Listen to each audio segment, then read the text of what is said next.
uzmanības videokonferencē, un šodien mūsu tēma ir tieši infografiku veidošana, kas sabiedriskajās attiecībās noteikti ir jau sevi kā instruments pierādījis un paliek aizvien populārāks, tikai tā kā tas ir tāds, varu teikt, ka relatīvi jauns instruments, ko izmanto sabiedriskās attiecībās, gan jā, gan nē, gan ir jauns, gan nav jauns, jo vispār saziņā ar zīmējumu palīdzību jau mums eksistē no alu laikmeta, tā kā tas nav nekas jauns, un ir tā kā tas ir relatīvi jauns mūsdienās un tiešām ļoti populārs izmantošanā sabiedriskās attiecībās un ne tikai, arī mārketingā un reklāmā, tad rodas ļoti bieži arī mūsu pašvaldību cilvēkiem jautājums par to, vai infografikas ir aktuāls arī izmantošanai pašvaldību darbā, un, protams, tas ir viennozīmīgs jā, tas ir aktuāli un arī ir izmantojams pašvaldību saziņā.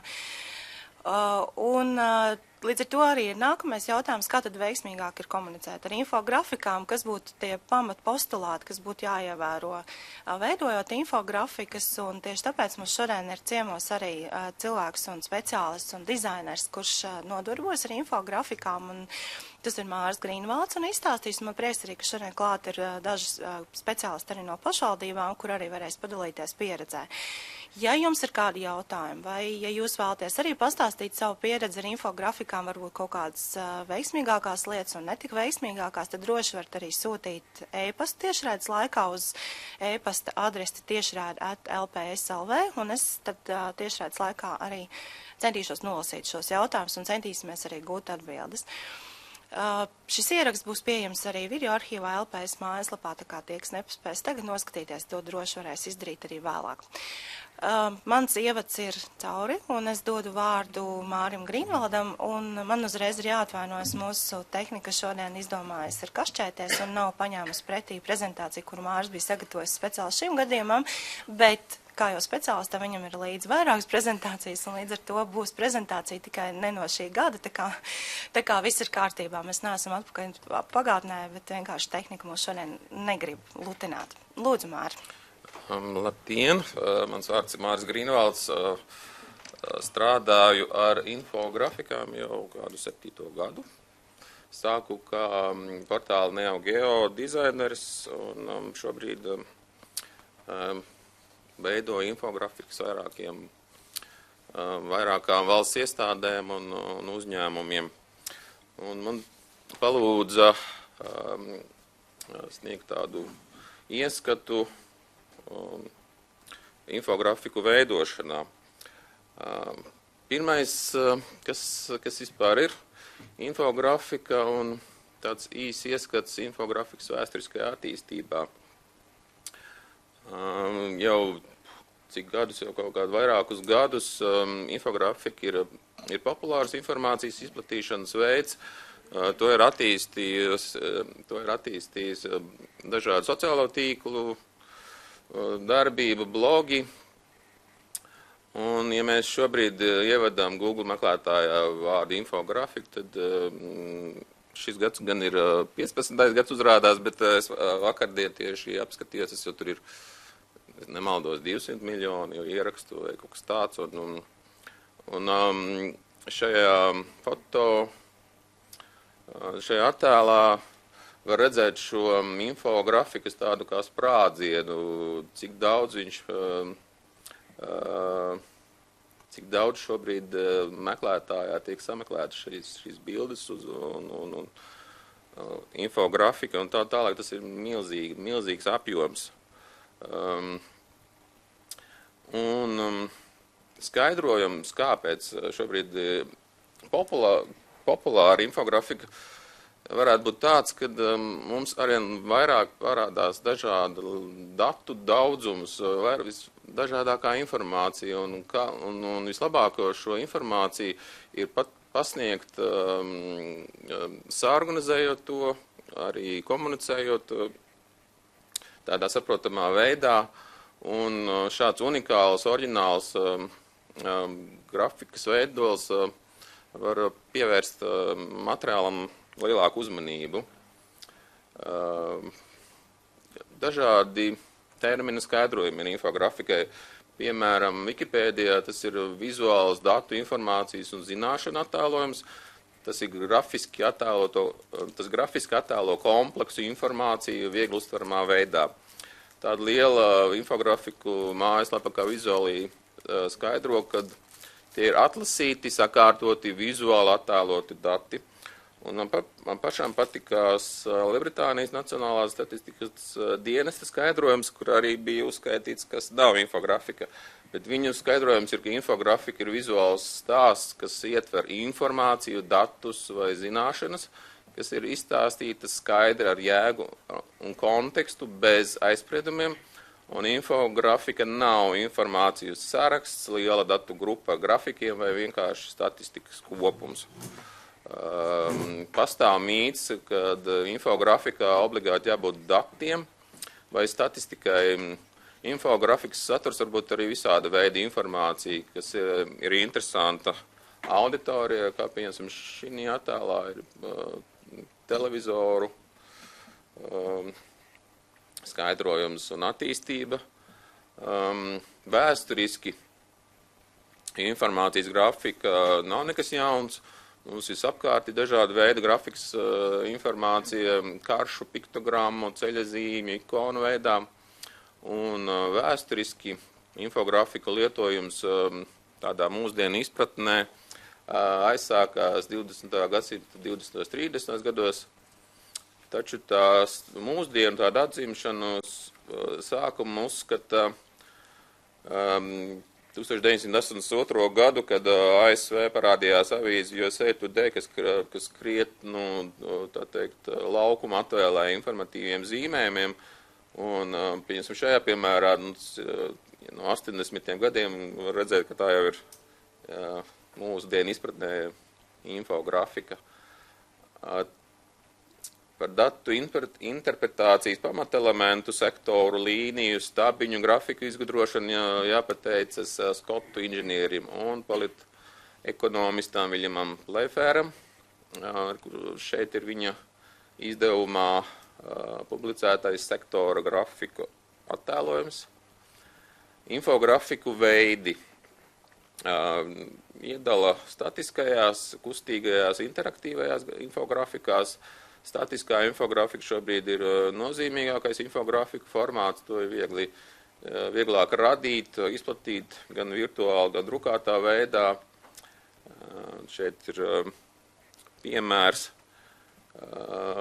kustīgās infografikas, jeb animācija vai video. Šāds veids, protams, vairāk pievērš auditorijas uzmanību, taču tās veidošanas process ir darbietilpīgs. Video infografikās izmanto mazāku datu vizualizāciju. Mēs tādās straujās strauji mainošās attēlos neuztveram tik labi skaitļus, un tāpēc šeit nozīmīgāks būs teksts. Un šajā attēlā ir parādīta viena no pirmajām tādām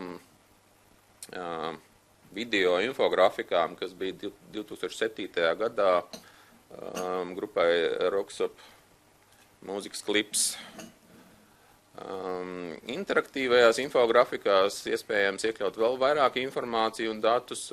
Atšķirībā no abiem iepriekšējiem veidiem, tās ļauj lietotājiem pašiem darboties un manipulēt ar datiem. Statistiski šobrīd tās vairāk piesaista auditorijas uzmanību. Šajā piemērā ir parādīta avīzes New York Times veidotās interaktīvās infografikas piemērs, un viņi tiek atzīta kā viena no labākajām un tādām skaistākajām interaktīvajām tādiem interaktīvo infografiku ražotājiem pasaulē. Bez infografikas pastāv arī citi informācijas grafikas veidi, piemēram, datu vizualizācija, kurā raksturīts liels datu kopuma attēlojums, mazāk izmantojot tekstu un paskaidrojumu. Informācijas dizains, kas attēlo, piemēram, procesus, anatomiju, chronoloģiju, hierarhiju. Tās mērķis ir radīt dizainu ar universālu un skaidru vēstījumu, piemēram, tās ir muzeju schēmas. Un šajā piemērā ir datu vizualizācijas piemērs, kur ir attēloti Ņujorkas vidusskolu beigšanas eksāmena rādītāju vēsturē, kur ir milzīgs daudz datu, kuri vienkārši parādās. Kad mēs varam izmantot infografiku? Infografikas lietojums ir ļoti plašs, sākot no ģeogrāfijas, žurnālistikas, izglītības, statistikas līdz pat biznesam. Biznesa vidū infografiku bieži izmanto kā uzmanības pievēršanas veidu, pašreklāmu, kā šajā attēlā Starbucks pašreklāma infografikas veidā. Infografiku vajag izmantot tādos gadījumos, kad mērķa auditorija vislabāk varētu izprast informāciju ar vizuāliem paņēmieniem, kā šajā piemērā bankas sniegtā ziņas atraktīvāk var pasniegt ar infografiku palīdzību. Vislabāk infografikās vizualizēt stāstus, procesus, notikumus laiku intervālā, sakarības, hierarhiju, datu analīzi, tendences, koncepcijas, plānus. Un šajā darbā redzēt Eiropas Savienības vēlēšanu procedūru, kā tas schematiski notiek, kādus datus iekļaut infografikā. Datus vajadzētu atlasīt pēc tā, vai tie ir sakārtojami, vizualizējami, vai tie ir uzticami un pārbaudāmi, spējīgi emocionāli iedarboties uz auditoriju. Un šajā piemērā ir pierādījums tam, ka visu var vizualizēt pa lielām interesantas lietas, grupas Metallica dziesmas koncertos, kādas ir bijušas. Labas infografikas pamatā ir skaidrs un vērtīgs stāsts, un vācot un izvēloties datus, pārliecinieties, vai šie dati stāsta, vai tie ir interesanti lasītājiem. Izvēloties infografikas darbam, vajadzētu tādu aktuālu tēmu, vajadzētu veikt izpēti sociālos tīklos, kādas tēmas šobrīd interesē cilvēkus. Un šajā piemērā ir nesenās pagātnes Ukrainas notikumu infografiku. Ukrainas aizsardzības ministrija šādas infografikas publicēja, tā teikt, gandrīz vai pāris dienām ar notikumiem, kādi risinājās Austrumu Ukrainā. Dažādas datu izpētes metodes palīdzēs izstāstīt šo infografikas stāstu, meklējiet sakarības informācijas, salīdziniet, veidojot topus, meklējiet izņēmumus un tendences un geogrāfiskās sakarības. Visizplatītākā metoda salīdzināšana ir protams, pēc lieluma, daudzuma. Visa pamatā ir uzticami dati, un nepareiza informācija kļūdas samazina infografikas uzticamību. Izvēlēties datu avotus ar augstu ticamības pakāpi, labu reputāciju. Vislabāk lietot vienu datu avotu, jo vairāk avoti, tad iespējams, ka tur ir dažādi viedokļi, dažādi arī būs aktualitāti šiem datiem. Un, ja dati nāk no dažādām databāzēm, pārbaudēt, vai viņas vispār var salīdzināt un vai viņi ir līdzvērtīgi. Un šajā piemērā ir datu avots ir Latvijas Komercbanku asociācija, kuru datiem ir augsta uzticamības pakāpe. Pārliecinieties, vai dati, ko jūs lietojat, ir jaunākie un svaigākie. Nevienam šobrīd neinteresē dati, kas ir veci, neiesaka pat datus, kas ir 1 līdz 2 gadiem veci, un vienmēr norādiet gadus, ko tie attiecās. Tas arī radīs infografikai uzticamību. Un šajā piemērā ir infografika, kurai nav norādīts gads. Tad arī viņai zūd vispār kāda jēga, jo tad notiek, kas uz kādu periodu vispār šāds tops attiecas. Darbā nepieciešams nodrošināt pietiekamu kontekstu, lai padarītu nozīmīgi šos datus. Konteksts padara datus jēgpilnus, noveda infografikas lasītāju līdz kādiem secinājumiem. Un šajā piemērā var redzēt datu kopumus un dažādu vēl papildu informāciju, lai kopumā redzētu problēmu. Jādozē datu blīvums vispārējai auditorijai un speciālistiem domātiem darbiem, jo es neatceros, cik bija tās sekundes, cik mēs novērtējam darbu, vai mēs lasīsim viņu vai nelasīsim. Un jābūt tādam vienkāršam veidam, kā parādīt informāciju. Kā atrast saviem datiem piemērotākās vizualizācijas grafiki ir kvantitatīvas informācijas savstarpējo attiecību attēlojums, un ir situācijas, ka vieni grafika tipi šīs kvantitatīvās attiecības parāda labāk, citi sliktāk. Pieņemsim, šajā attēlā mājaslapā vizuālī tiek piedāvāti 45 veidi, kā salīdzināt rādītājus 75 un 37. Tā kā ļoti daudz veidu, kā salīdzināt lielumus. Vispirms noskaidrojiet, ko jūs vēlaties ar šiem grafikiem pateikt, salīdzināt, parādīt sadalījumu, izskaidrot veselumu daļas, noteikt tendenci laika gaitā, uzzināt novirzes kādas vai izprast attiecības. Vērtību salīdzinājums ir visvienkāršākais šo attiecību attēlojums, piemēram, A ir 2 reizes lielāks par B. Stabiņu grafiks šajā gadījumā vispiemērotākais grafiku veids. Laikrindas salīdzinājums sastāv no kvantitatīvām vērtībām, kas ir parādītas laika intervālā. Laikrindas grafika tiek izmantot, lai parādītu tendences, vai arī kā vērtības mainās laika gaitā. Šos grafikus visbiežāk izmanto biznesā. Šī veida grafikiem vienmēr jābūt laika mērījumam, x-asi, no kreisās uz labo ar kvantitatīvām vērtībām, kas ir izvietotas uz y-ās. Šim tipam vislabāk piemērot ir līnija un stabiņu grafiki. Šajā piemērā ir laikrindas salīdzinājuma piemērs.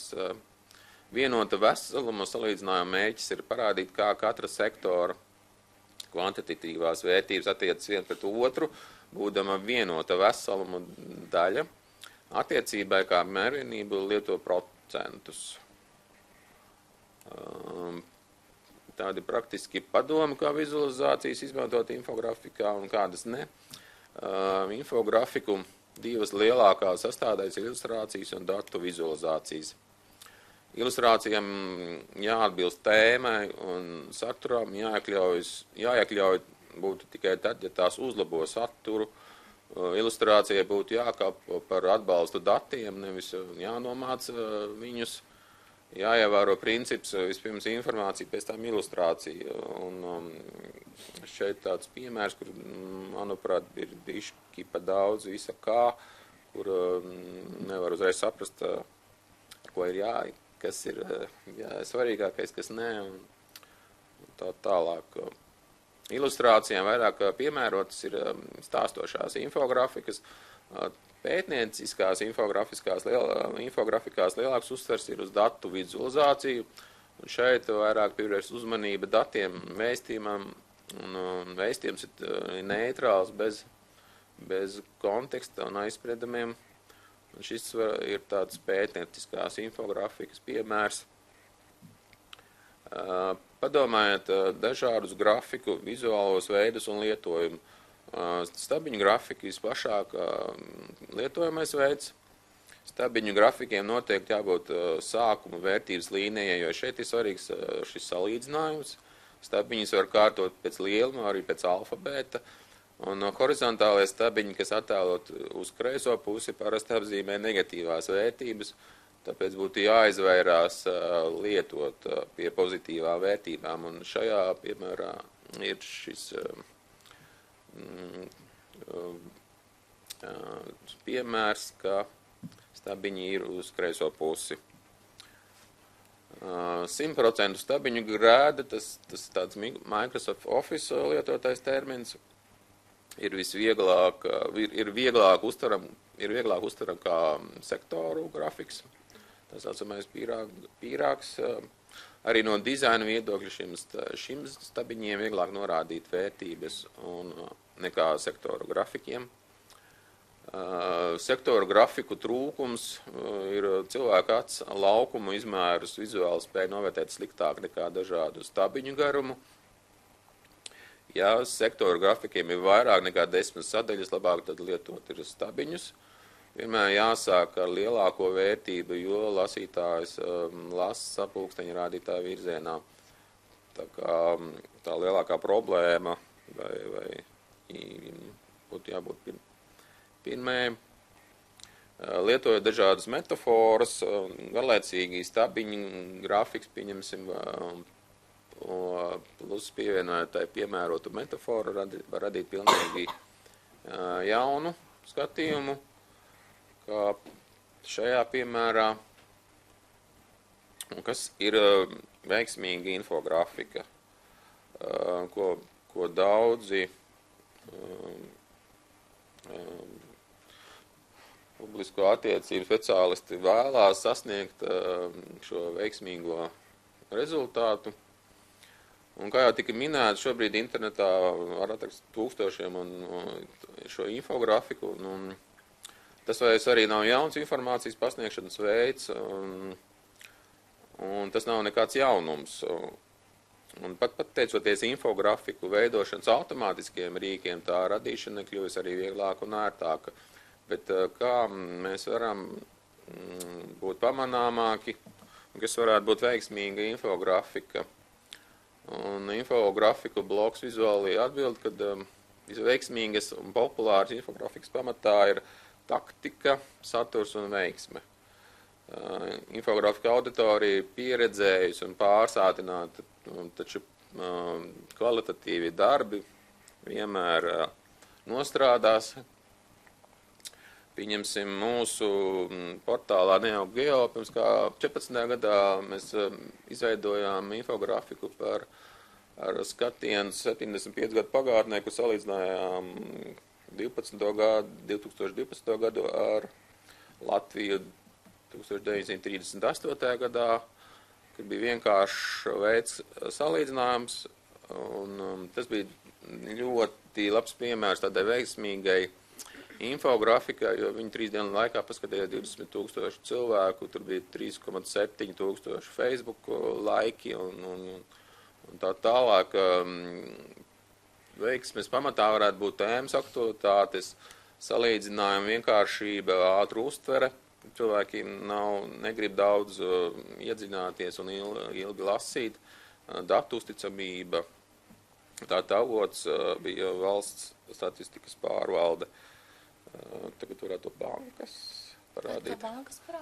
Un šo pirmdienu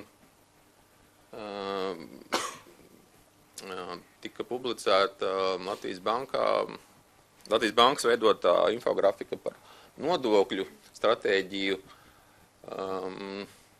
kura finālā arī tika parādīta panorāmā, kas ziņu raidījumā panorāma, tādā sagrieztā veidā pilnībā, kas, manuprāt, arī ir rets tāds gadījums un varētu uzskatīt par veiksmes stāstu, jo tas arī notiek,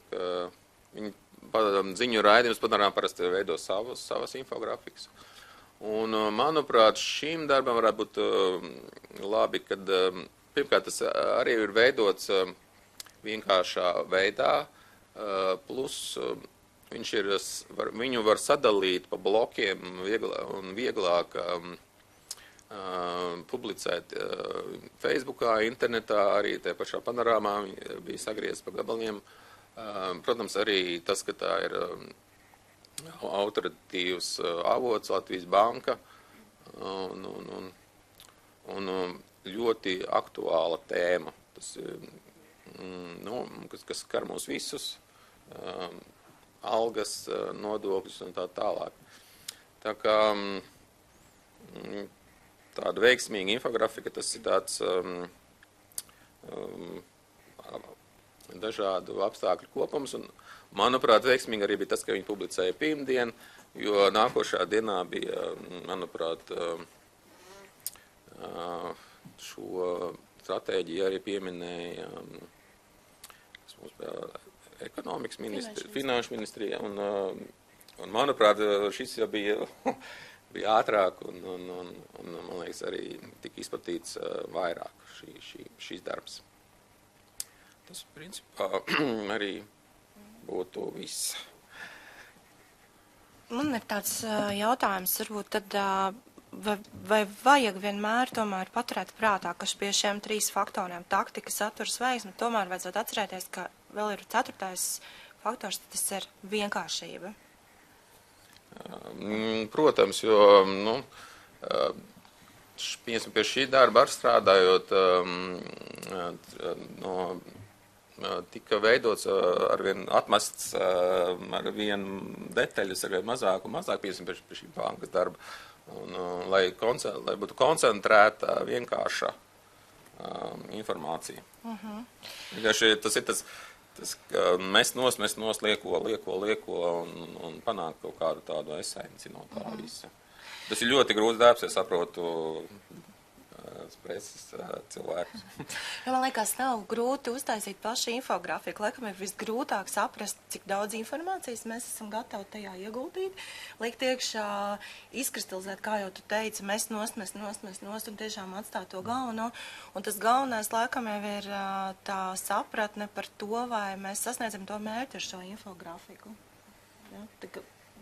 Ka tomēr arī ir jāpanalizē varbūt tas mērķis, uz ko mēs ejam. Ir lieta vispār jāpadomā, kāpēc mēs vispār veidojam infografiku, vai viņi vispār vajag veidot, kam tas būs interesanti, jo reizēm arī liekas, ir kaut kādas tēmas, kas ir tik sarežģītas, ka, cik to cilvēku to arī skatīsies, un tā tālāk.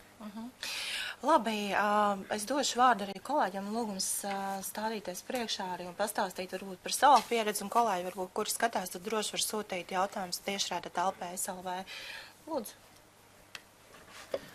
Labdien!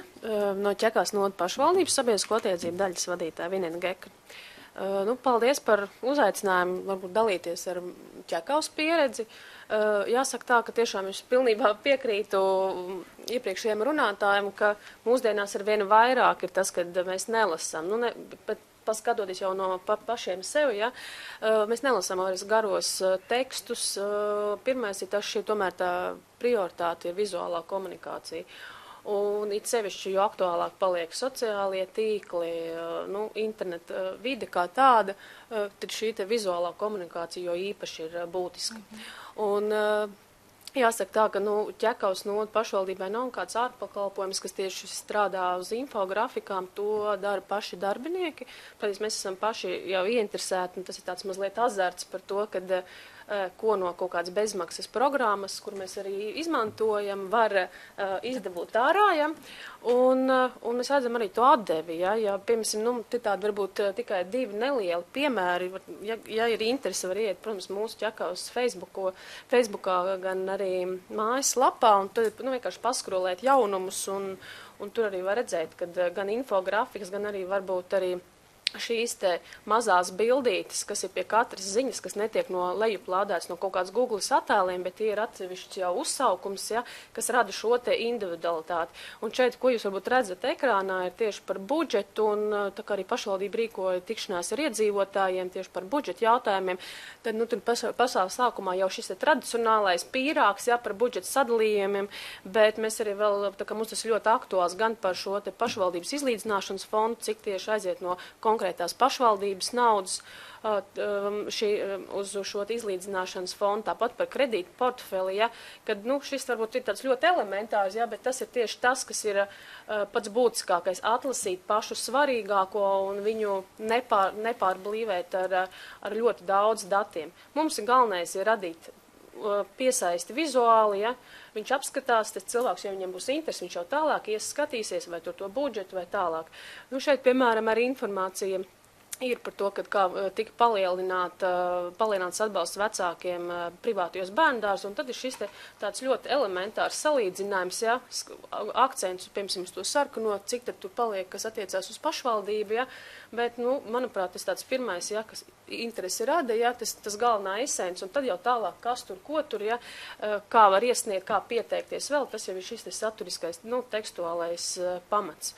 Un ļoti arī veiksmīgi mums ir bijuši gan arī šis te jau, kas bija arī iepriekš jau, ko rādīja no citām institūcijām piemērs, piemēram, par kaut kādām demografiskām lietām, ja, Te nebūs varbūt tās vizuāli jums tagad parādāmas, bet nu, mums bija arī infografika, kas arī ļoti labi sociālajos tīklos aizgāja par demogrāfiju Ķekavas novadā 16. gadā, kur mēs vienkārši dizainiski arī salikām, cik ir laulības bijušas, cik ir jaundzimušie, kādi vārdi top un kādi neparastākie vārdi. Ja? Nu, tā kā tās ir tās lietas, kas arī ļoti labi parāda, nu, kad cilvēkiem patīk šīs te lietas, un viņi dalās, viņi laikoja, un tas ir tas mūsu galvenā doma, ka viņi ir aktīvi, ja, viņiem tas ir būtiski, ja, tādas lielos apmērumus kā grāmatas mēs vairs nerakstam, ja, tad tas ir tālāk, nu, cita veida komunikācija. Tā kā, nu, mēs ar to strādājam, un es jūtu, ka tas ir ar vien vairāk un ar vien vairāk, ja, protams, kad ir jāsaprot, ir tas mērs, kad ir, kur likt un kur nelikt, ar kādu mērķi mēs gribam sasniegt, ja, jo tas, kas ir par daudz, tas jau ir par skādi. Un tā kā, nu, šeit tiešām ir jāizvērtē, kur mēs liekam šo infografiku, kas paspilgtina to mūsu saturu, ko pašvaldība grib nodot iedzīvotājiem. Ja. Protams, kad ir atsevišķi, kas jau ir sarežģītāk, varbūt jāpiestrādā šīs ir tās, ko jau minēja, tās kustīgās. Jā, protams, video vai rullīšu vai video infografika arī ir iedzīvotājiem, nu, cilvēkiem patīk skatīties, bet tas, es saku, piemēram, mūsu gadījumā mēs to nevaram izdarīt, mums vienkārši nav šīs te, nu, prasmes, varbūt tik daudz, mūsu esošie IT speciālisti ļoti noslogoti, lai varētu, nu, tas būtu kā papildus darbs, ja. Bet, nu, tas, kā nākotnes ir, nu, iespēja noteikti būtu jāizmantojami, ja. Kā, nu, varbūt uzreiz var minēt tās bezmaksas platformas, kur tad var veidot šīs infografikas? Nu, šobrīd mēs izmantojam ļoti vienkārši, kas ir canva.com, ja, un tā kā, nu, tur es pat esmu vienkārši mani kolēģi, kas ar to tā kā vairāk iesaistījās, ejot prom uz citu darbu, ja, vienkārši 5 minūtēs parādīja pamata principus, ja, un tad ir tā, kad es jau esmu tur viņu apguvusi, un jo vairāk nācu saprot, kādas lietas, ko tur no tā var vēl uzlabot un vēl, un atkal man jaunā kolēģe ir, var teikt, arī ar tādu varbūt māksliniecisko arī tādu skatījumu, ja, un tad tiešām, piemēram, šādas te mēs gatavojam katru nedēļas nogali brīvdienu ceļvežus, ja, kas nevis vienkārši tekstuāli tiek salikts, bet tāds jau tā kā afiša tipa, kura konkrētiem datumiem, un tas cilvēkiem ļoti labi arī patīk, ja, ka tas ir tā ļoti atraktīvi, ja, tiek pielikts kaut kādas bildes, kas saistīts, ja, ar kaut kādiem konkrētiem pasākumiem, ja, dizainiski baudāmas, ja, un ka tas nav tāds vienkārši tikai teksta blāķis, ja, tā ka, nu, es domāju, ka es ieteiktu, protams, ka ar to darboties un mēģināt strādāt, ja, tā kā tas ļoti, ļoti uzlabo komunikāciju, tieši tā, nu, ar iedzīvotājiem. Jūs neesat arī plānojuši tā kā ārpakalpojumu izmantot, ja jūs tik daudz izmantojat šīs infografikas vispār kopumā, ja tam nav vajadzība pēc būtības? Nu, es saku, es jau, man liekas, jau pieminēju, ka šobrīd, manuprāt, mēs lieliski paši tiekam galā šīm te infografikām, jo viņas nav tik sarežģītas, ja. Ja mēs gribētu, piemēram, varētu atrast arī līdzekļus, piemēram, tādām infografikām, kas ir kustība video materiāliem, varbūt tādiem video rullīšiem, es redzu, ka tur varētu būt to kaut kāds ārpakalpojums nākotnē, bet šādu veidu tas neprasa nu, papildus kaut kādas lielas izmaksas. Tā ir pašu PR speciālistu ieinteresētība, un vienkārši, protams, tas prasa laiku, vieglāk varbūt ir uzrakstīt to divus rinkopus, tur kaut kādu salīdzinājumu vēl. Tas prasa pāris stundas, ja, nu, kamēr tu to apgūsti vai ne, vai cik tas veiksmīgi, ja to risinājumu atrod. Bet, nu, tā, nu, vajag būt iniciatīvai un vienkārši kaut ko vairāk darīt, nekā tikai tas, kas ir, var teikt, tas amata aprakstā ierakstīts. Palabo man, ja es kļūdos, ka principā jau grūtākais process nav viņu uzzīmēt. Grūtākais process ir izdomāt, ko viņā publicēt. Jā, tam es tev piekrītu, jo, manuprāt, vispār ir tas sabiedrisko attiecību, varbūt, speciālistas mērķis, jā, arī pateikt galvenais, ko, jo, pirms, ja apkārt ir katrs nozares speciālists, kāds ir par budžetu, kāds ir par attīstību, viņi ir iekšā šajā jomā tik ļoti, ka viņiem liekas, ka viss ir būtiski.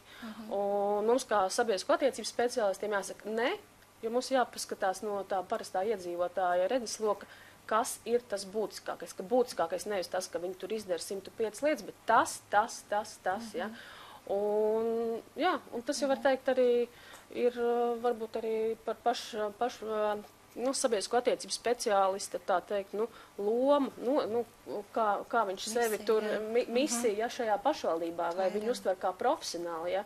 Jo iespējams, ka daudzās vietās tomēr viņš netiek respektēts, ja? Kaut gan, piemēram, viņš saka, ka tā ne, viss, ja? Kad pietiek ar 5 datiem. Bet tur ir jāpastāv uz to, kad, jo mēs jau strādājam iedzīvotājiem, lai būtu, jo nav jēgas ieguldīt darbu un laiku un resursus, un beigās mēs nesasniedzam to rezultātu. Infografiku taču arī var izmantot pēc tam daudzos citos veidos, pieņemsim likt prezentācijās, galvā taisīt drukātos materiālus, tur visur taču nodar šīs infografikas. Ne, tieši tā, mums, piemēram, ir, šeit ir varbūt redzams, ir par to budžetu, ja, tas gan mums ir avīzē, ja, tur man ir arī atnest avīze, ja, kur mēs esam likuši, ja, tāpat pēc tam var izdrukāt info lapas, ja, ko mums, piemēram, ir pašvaldībā un visos klientu apkalpošanas centros ir informatīvie stendi, kur mēs arī izdrukājam un ievietojam šīs te informatīvās lapas, ko cilvēki vienkārši sēžot rindā pie speciālistiem var paņemt, ja, jo ir tāda, ka patīk arī paturēt papīra formātā, tāpat arī avīzē to var nopublicēt. Sociālie tīkli, pēc tam ir speciālisti kaut kur dodās kādās sapulcēs ar iedzīvotājiem, kur tiek izmantot arī jau kā PowerPoint prezentācijā to visu. Tā ka tas nav tikai tāds vienam darbam, jā, vai vienai informācijas kanālam, jā, tiek izmantots. Tas jau pēc tam ir tālāk jau to visu var. Labi, paldies, ļoti vērtīgi komentāri. Tas prieks, jo, kad ir praktiski piemēri, tad arī pārējiem man tā šķiet ir, tā, kā lai saka, vieglāk saprast, ka tas maz nav tik sarežģīti. Pirms es dodu vārdu vēl kolēģiem, ir jautājums Mārim, tad ienāca no Kārsavas novada, par to, cik tad izmaksā viens infografikas izveidi, ja mēs, pieņemsim, palūdzam tev, Māri, iztaisīt infografiku, kādu pašvaldību grib, pieņemsim, par budžetu iztaisīt. Un kādas ir tad tie cenu veidojošie faktori? Tas, principā, šobrīd es vairāk orientējos uz stundu. Uz stundu likmi, jā, labi, jā.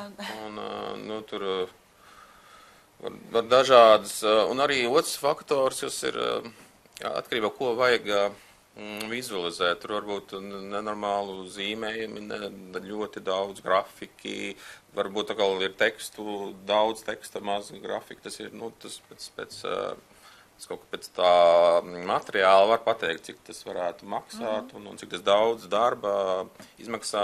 Jo, principā, tas ir, daudz to neapzinās, bet tas ir viens tādus zīmējumus taisīt un oriģinālu zīmējumus, tas tomēr laikietilpīgi. Un tas nav vienā vakarā piesēžos un ir. Tas ir, to vajag kaut ko vairākas dienas. Bet vēl ir tā, ka, ja es aizsūtu informāciju, ko es gribu uztaisīt infografiku, vai no tā cilvēka puses, kas veido šī infografika, tas ir tiešām tīri fizisks samaketēšanas, saveidošanas darbs, vai tomēr, tā kā jūs arī iesakat, pieņemsim, vai tu iesaki, vai speciāls kopums, kā labāk, kāda informācija iekšā, lai saprastu, cik daudz no manas puses, jo varbūt, ka bieži nav izpratnes, cik daudz vajag tās informācijas tur likt. Tas jau parasti ir arī bieži, ir arī varianti, kad ir tās saucamie draft versijas, pirmās versijas, kad tev liekas, ka tur visu ieliksim, kā tas viss izskatīsies, un tad, protams, darba procesā, tiek sijāts. Jo, cilvēki ieraug šo tekstu blāķi un saprot, ka tas varbūt nevajag rādīt, un tas jau viss tādā darba procesā notiek. Ka tu, varbūt, ka tu pirmā drafta versija, tu redzi, kā tas izskatās, un tad var ieteikt, ka kaut ko pamainām, samazinām vai savādāk kaut ko. Bet ir kaut kāda cenas amplitūda par to stundu, aptuveni, lai mums ir izpratni vispār, cik tas ir dārgi vai lēti vai... Šobrīd kaut kādi 11 eiro pa stundu kaut kur tā uz augšu, jā. Un uz augšu, tas viss atkarīgs no tā rezultāta, ko mēs vēlamies sasniegt. Es dodu tālāk vārdu nākamam kolēģim arī pastāstīt par praktisko pieredzi. Labdien, Kārlis Pužņikovs, Rēzeknes pilsētas domes sabiedrisku attiecību nodaļas vadītājs. Arī mēs piekritīšu kolēģiem, kā tikko līdz infografiks ir izveidots, viņš strādā ļoti labi, un galvenais, protams, ir, lai viņš būtu labi uztverams, un mēs ar tādiem oriģināliem infografikiem, nerunājot par vienkāršiem, ko mēs pievienojam kaut kādam rakstam vizuālo, teiksim, stabiņu diagrammu vai pīrāgu, bet jau par tiem, ko mēs vairāk šodien runājam, arī mēs pēdējā laikā piekopjam šo te taktiku, un lielākoties tie ir skaidrojošā veida infografiki, piemēram, kā jau lielākā daļa pašvaldības skatījos izmanto, tāpat kā arī Ķekavas kolēģi teica, ka ir šie te budžeta skaidrojumi. Arī mums tas bija, tur īpašām problēmām nesaskārāmies, jo tur tas vairāk ir uz statistiku, un tas kopā ar dizaineriem vienkārši ir jāizstrādā tas vizuālais risinājums.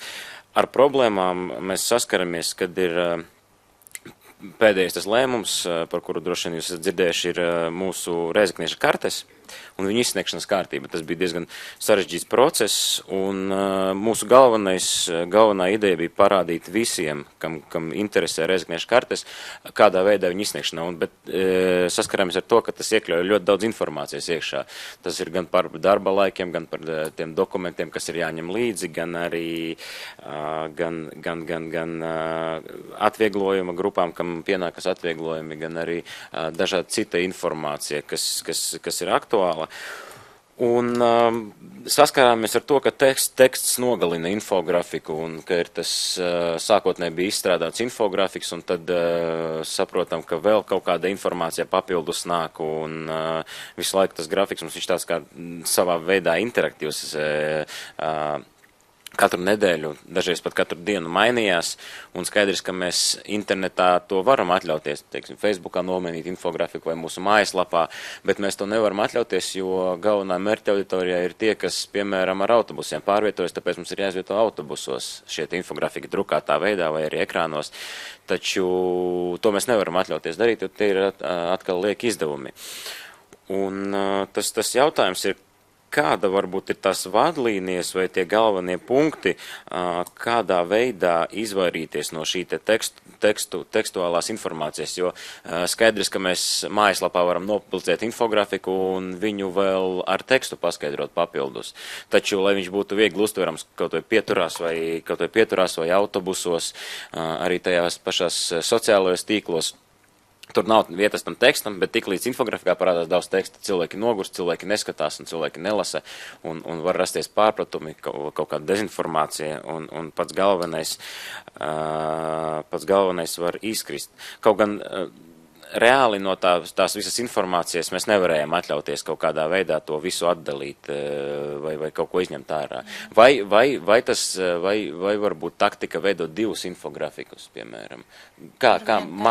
Mārim, tāpēc gribēju vienkārši pakonsultēties, kādā veidā jūs, teiksim, savā pieredzē risināt šādus te problēmas. Es noteikti esmu pārliecināts, ka arī jūs esat saskāries ar tādu nevienai reizi. Es esmu saskāries, un, piemēram, ir vairākas arī pašvaldības, kuras taisīs šādus komplicētākus darbus. Viņi veido dažādiem mērķiem, katram tur savu darbu, un ir plakāti, kur ir tikai tiešām maz teksta, tad ir darbs, kur ir vairāk teksta, kas varētu būt tiešām cilvēkiem, kas sēž rindās kuriem būtu laiks arī palasīt kaut ko tādu lielāku un ar grafiku. Un ir versijas, pieņemsim, kaut kādas vidējās, var teikt, kur ir dažādi veidi, kā jāizdomā veidus, kurā vietā tas būs, kurā vietā tas stāvēs, kā tas notiksies. Jo es vienmēr saku, ka vajag iedomāties sevi vidējo lasītāju, kā tas izskatīsies un kā tu, vai tu vari lasīt, vai tas ir interesanti, vai ir pievilcīgi. Tā. Nu, katrā ziņā tas ir vairāk veidi, tad jāveido. Ja komplicēti darbi, tad ir labāk. Ir vairāk ar tekstiem, tad ir tikai bildīšu kādu darbs vai kaut ko tādu. Okay, paldies. Tu varbūt izstāstīt, kādu jūs platformu izmantojat, lai veidot infografikas? Jā, nu, mums tas ir, mēs strādājam ar dizaineriem, jo, es domāju, visas pašvaldības saskaras ar to, ka IT cilvēki ir ļoti noslogoti, viņi varbūt varētu tīri praktiski, bet viņiem nav šī te brīvā laika. Mēs to, ko varam mēs paši, kas ir vienkāršāk, mēs paši mēģinam arī ar dažādām kaut kādām programmām Var nosaukt kādas? Nē, nu, tas ir drīzāk tām standarta programmām ar to, kas ir pieejams Wordā, Excelī. Nu, tas ir tie paši primitīvākie, kad mums tiešām avīzē, piemēram, kaut ko vizualizēt. Bet mūsu tie dizaineri, kuriem mēs sadarbojamies, tad, kad tiešām vajag kvalitīvu infografiku, kas pievērst uzmanību un arī ar šīm te vizualizācijām, tad, cik es zinu, viņi izmanto Photoshopu. Jā. Tad jūs izmantojat ārpakalpojumu? Jā, mums ir ārpakalpojums, kad mēs kopā strādājam. Un mēs sākotnēji sniedzam informāciju, pēc tam izrunājamies, tas uz tavu jautājumu attiecas, vai dizaineris kaut kādus, teiksim, ieteikumus sniedz. Mēs ar viņu izrunājamies, ko vajadzētu, ko nevajadzētu, kādā veidā mēs to pasniegsim. Viņam ir uzreiz kaut kādas vairākas idejas rodas, un tad mēs arī strādājam to informāciju. Nu, un jā, tad ir tā pirmā draft versija, pēc kuras tad mēs dažkārt izņemam, dažkārt pieliekam kaut ko klāt, un tādā veidā tas notiek. Bet, nu, tāpēc mums arī tagad tā ir interese, jo gribās arī, lai pašiem kaut kādā veidā varētu ātrāk to visu izdarīt un nevajadzētu to ārpakalpojumu. Protams, ir vērts varbūt, kad ir tiešām, tā kā es uzskatu, ka šajā gadījumā, kad mums ir ar šīm te Rēzekniešu kartēm, tas ir ļoti aktuāls notikums, mums vajadzēja to izdarīt. Nu, mums nebija cilvēku, kam prasmes atļauj veidot šāda veida infografiku, bet kad tas ir kaut kas vienkāršāks un ko vajadzētu ātrākā tempā, tad tāpēc mēs arī tagad strādājam pie tā, lai mēs paši varētu īsākā laikā. Jūs mācāties? Jā, tāpēc arī ļoti, ļoti labi, ka Ķekavas kolēģi padalījās ar savu pieredzi un kur viņi taisa infografikus un mēs tagad mēģinam arī paši ar to strādāt, jā. Un ja paši taisa grūti, viegli vai kā? Nu, sākumā, protams, ka ir grūti, ir jāapgūst, ir tas jāmeklē kaut kādas, varbūt, instrukcijas atsevišķi un jāmēģina pie tā visa piešauties, bet tas nav tik sarežģīti. Tik līdz kaut kādas pamatas apgūst, tad jau tas sāk padoties daudz vieglāk. Ok, paldies. Vēl pēdējais jautājums Mārim. Vai tad, kad mēs izmantojam āru pakalpojumu, vai nav tā, ka tomēr tas skats no malas brīžiem palīdz labāk izveidot šo infografiku? Protams, jo es jau pieminētu šo vienkāršo skatītāju, jo es arī, man nāk klienti no dažādām sfērām, un es nespēju visās būt speciālists, un tad ir, es saku, kad es to nesaprotu, vai vienkārši izmaināt, vai kaut ko tādu, jo, tas ir sarežģīti, jo tiešām, kā arī teica, kad kolēģi, ka visiem liekas, ka tas ir ļoti svarīgi, visu šo vajag informāciju un tā tālāk, un jā, tas ir cilvēks no malas, protams. Skaidrs, vai ir kādi komentāri vēl jautājumi? Nav, kolēģi. Tad es domāju, ka mēs varētu šodienas videokonferenci noslēgt, un es ļoti ceru, ka mēs esam snieguši vismaz tādu, ja ne ļoti padziļinātu, tad tādu vismaz startā informāciju, kas palīdzētu izprast cik tad vērtīgs ir šīs infografikas, cik nepieciešams ir jūsu darbā, un no savas puses aicināt arī tad pētīt šo atgriezienisko saikni šīm infografikām, jo tādā veidā mēs tad varam analizēt, cik infografikas, tās, ko veidojat jūs, ir saistošas iedzīvotājiem, nav saistošas, un līdz ar to būt tādā nepārtrauktā uzlabošanas procesā. Jā, Vineta, vēl? Es gribēju vēl pieminēt par to, par tām saistošām, kā lai tā atgriezniskā saiti, jo vienmēr tas, ka mēs izsūtām preses ziņu, protams, ka mums aktuāli varbūt tās ziņas nav lielajos nacionālos mēdījos, bet pirms tas, kas mums ir kā reģionālo mēdī, tad viņiem arī šī te kapacitāte nav tik, lai varētu uztaisīt katrai pašvaldību, kas, piemēram, interesētu, ja kaut kādu infografiku, un ja mēs viņiem pie šīs te preses ziņas pievienojam klāt vēl infografiku, tad viņi labprāt arī paņem, un tas arī bonus mums kā pašvaldībai, ja, par to, ka mūsu informācija aiziet arī ar visu šo te vizuālo komunikāciju. Tu domā, ka izmantot šīs infografikas preses relīzēs, paziņojums kā papildus, jo viņi, protams, var izmantot vai neizmantot, bet ja tas ir ļoti veiksmīgi uztaisīts, tad viņi vienmēr paņem. Es saku, mūsu gadījums, piemēram, arī Rīgas apriņķa avīze vai portāli, kas viņi paņem, jo tas ir, jo viņi redz, ka tā ir lietišķa, tā ir interesanti uztaisīta, tā tieši palīdzēs arī viņiem piesaistīt auditoriju. Tā ka tas ir tāds arī, savstarpēji saprotot, ko viņiem vajag, mēs arī viņiem arī iedodam, ja?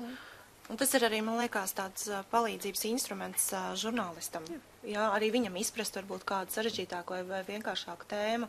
Ja, jāsaprot, ka arī žurnālisti nav speciālisti visās jomās. Un tas noteikti šī infografika arī viņam palīdz izprast. Es domāju, ka tieši tas ir vēl aktuālāk, jo kādreiz varbūt tās vairākus gadus atpakaļ bija žurnālisti, tā var te vairāk tā teikt, nodarbojās katrs savā jomā, ja specializējās viens uz sociālo jomu, viņiem bija vairāk lielākais backgrounds, ja viņi varēja paši vairāk analizēt, tad šobrīd arī mēdī pārstāvja tas, kad viņi vienu dienu raksta par budžetu, otru dienu viņi raksta par farmāciju, tad varbūt par vides kaut kādām problēmām ir ļoti grūti ielikt, un ka tas ir tas, kad tiek ļoti koncentrēti, jo tā infografika, kā jau mēs te visi te runājam, ir šī te ļoti koncentrēta, tu uzmet acis, un tev pirmajās sekundēs jābūt galvenai domai ir skaidrs, ja, skaidrē. Līdz ar to, tas arī atvieglo arī viņiem tie saprat, kaut kādi misēkļus mēs noņemam varbūt no šīs te kaut ko pārpratām, nepārpratām, un vēl. Un tas jau to, ko arī minēja pa Latvijas bankas piemēru par šo te veiksmīgo infografiku, ja, arī saka, tas, ka varbūt iespējams arī žurnālistiem nebija laika